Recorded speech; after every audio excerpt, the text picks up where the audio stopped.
नवरंगपुर जिले में प्रथम थर पर निखिल ओडिशा अंगनवाड़ी संघ तरफ डाबगाँठे सहायिका मान अवसरकालीन संबर्धना सभा अनुष्ठित। आज दिन 12 घटिका समय डाबगाँ सदर महकुमा नवरंगपुर जिले में प्रथम थर पर निखिल ओडिशा अंगनवाड़ी संघ तरफ डाबगाँठे सहायिका अवसरकालीन संबर्धना सभा अनुष्ठित हो जाइतिला। यह अवसर में नुआगुड़ा सहायिका गौरी गौड़, भीमागुड़ा सहायिका कमला भत्रा एवं डुमणीगुड़ा सहायिका क्षीर नायक ग्राम अंगनवाड़ी हेल्पर मान अवसरकालीन संबर्धना जणाइथिले। डाबगाँ ब्लॉक निखिल ओडिशा अंगनवाड़ी संघर सभापति ममता बेहेरा, अमिता मेहरा, रुनु पाढ़ी, ऋतुराणी मंडल, एमिनी सराबू कुनी जानी, विजयलक्ष्मी पट्टनायक, सविता सबर, कुसुमा जानी प्रमुख 20 जन ऊर्ध्व अंगनवाड़ी कर्मी माने ए 3 जन अवसरकालीन संबर्धना सभा जोग देइथिले। निखिल ओडिशा संघर ब्लॉक प्रेसिडेंट अच्छी आउ मु हेल्पर मान बोलिकी किसी गोटे चिंता कली।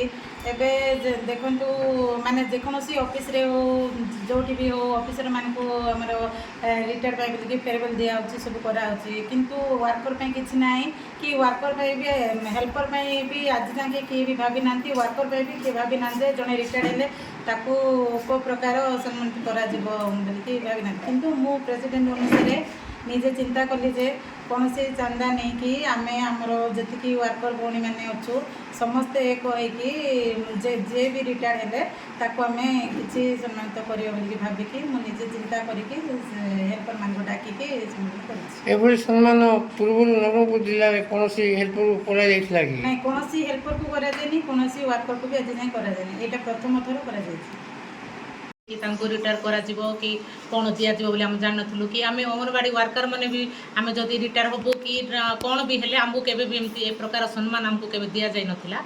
आज आमे आनमन को सम्मान देलु। बहुत दुखर कथा काहे आमे माँ झियो बळिया हेकी थिलु।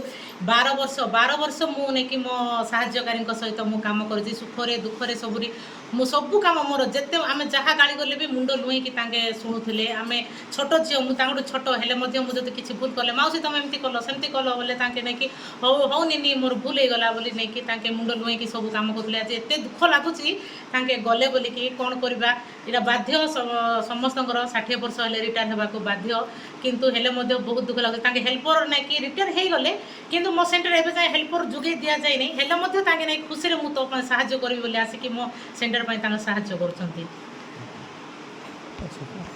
रिटायरमेंट पछे तुमको जो सम्मानित करछंती तार बदल बोलतो आज आम एति वर्ष तो 200 टंका टू हम चाकरी करलु।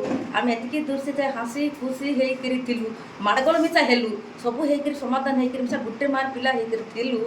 आज आम केमती दुख लगुच जिते रिटेल हेलु आम रिटेल है लगी नाला आज समाधान करना आमको देदेले आम केमती दुख लगुच। आज तो जो प्रेसिडेंट सेक्रेटरी मान तुमको देले की प्रकार सम्मान तुम आगु के पाई नथिलु इटा तो आम सांगे अच्छु बोल लगी आमको सब मिसिक अच्छु आम पाचु आका ये धीरे चलुचु आका बोलु आज आमको छाड़ला पर आका लगला। आज नवरंगपुर गगन गंतायत डाबुगाँ तरुणी सेन जेना रिपोर्ट विश्व विजय न्यूज ओडिशा।